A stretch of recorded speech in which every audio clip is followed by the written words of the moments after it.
Seorang dokter mahasiswa program pendidikan dokter spesialis PPDS yang sedang bertugas di RSUD Tengku Rafian ditemukan tewas di semak belukar di samping RSUD Kabupaten Siak Riau.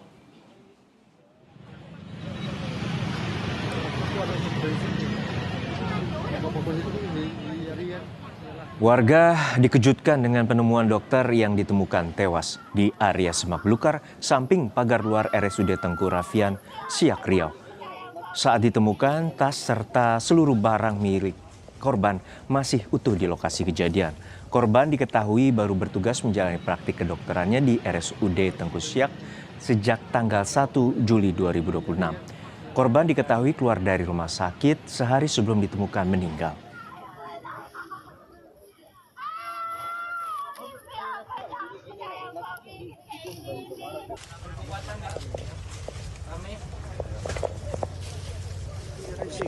Ini dia baru dievakuasi, ya, baru dievakuasi. Polisi yang datang ke lokasi langsung mengevakuasi jenazah korban. Dari pemeriksaan awal tidak ditemukan tanda kekerasan pada korban, serta barang korban yang berharga seperti handphone hingga tas masih ditemukan utuh. Guna memastikan penyebab kematian, jenazah korban langsung dibawa ke Rumah Sakit Bayangkara, Polda Riau untuk dilakukan otopsi. Innalillahi wa inna ilaihi raji'un. Ini dia baru dievakuasi, ya, baru dievakuasi. Dan selanjutnya dari olah TKP secara umum kasat mata kita tidak menemukan adanya tanda-tanda kekerasan. Sehingga dengan kejadian ini terhadap jenazah kita kirim langsung ke Rumah Sakit Bayangkara untuk dilakukan otopsi. Hingga kini sebab kematian masih kita lakukan penyelidikan dan menunggu hasil dari otopsi di rumah sakit. Tewasnya seorang dokter mahasiswa program pendidikan dokter spesialis atau PPDS saat bertugas di RSUD Tengku Rafian Riau mendapat perhatian dari Ikatan Dokter Indonesia (IDI). Kita bahas petang ini bersama dengan Ketua Umum Pengurus Besar Ikatan Dokter Indonesia, Pak Slamet Budiarto. Selamat petang, Pak Slamet dengan Maidop. Selamat petang, Maidop. Oke, Pak Slamet, informasi yang sudah dihimpun oleh IDI sejauh ini soal kematian dokter PPDS ini apa saja, Pak? Ya, yang pertama informasi kematian. Yang kedua, beliau masih menjalani pendidikan spesialis anestesi. Yang ketiga, dari beban kerja kami melihat katanya operasi hanya 4. Jadi mungkin beban kerja tidak terlalu ya. Yang kelima adalah apakah korban ini dibunuh ataukah apa karena bunuh diri atau yang lainnya. Sehingga kita harus menunggu dari hasil forensik otopsinya. Seperti itu.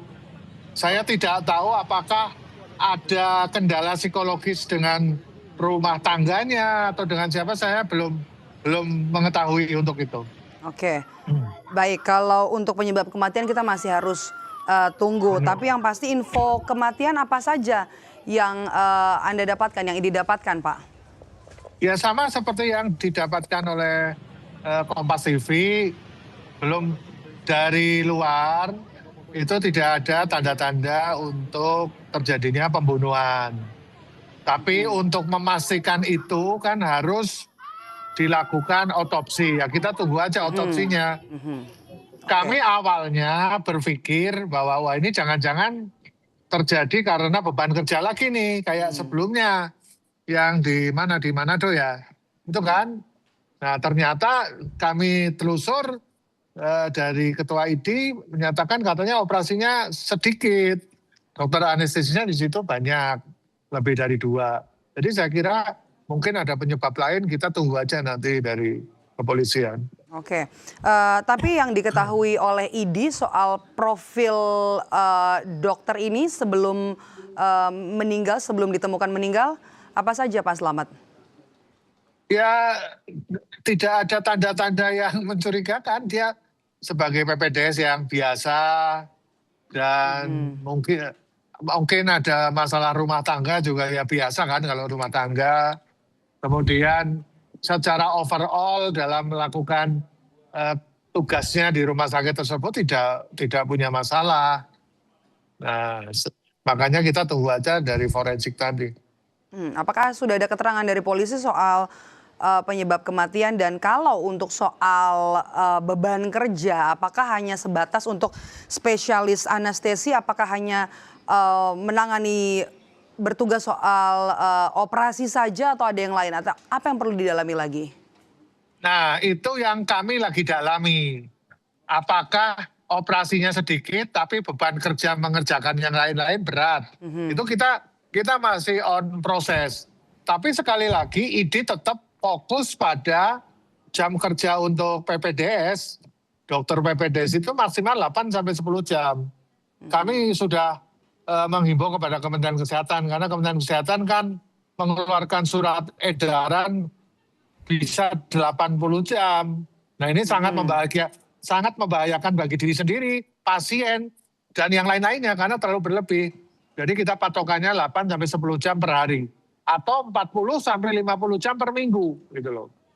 Nah, sedangkan Kementerian Kesehatan sampai 80 jam per minggu. Itu yang kami tidak setuju. Kita masih harus tunggu nanti rilis dari polisi soal penyebab kematian korban. Terima kasih sudah bergabung bersama kami di Kompas Petang. Pak Slamet Budiarto, sehat selalu. Ya.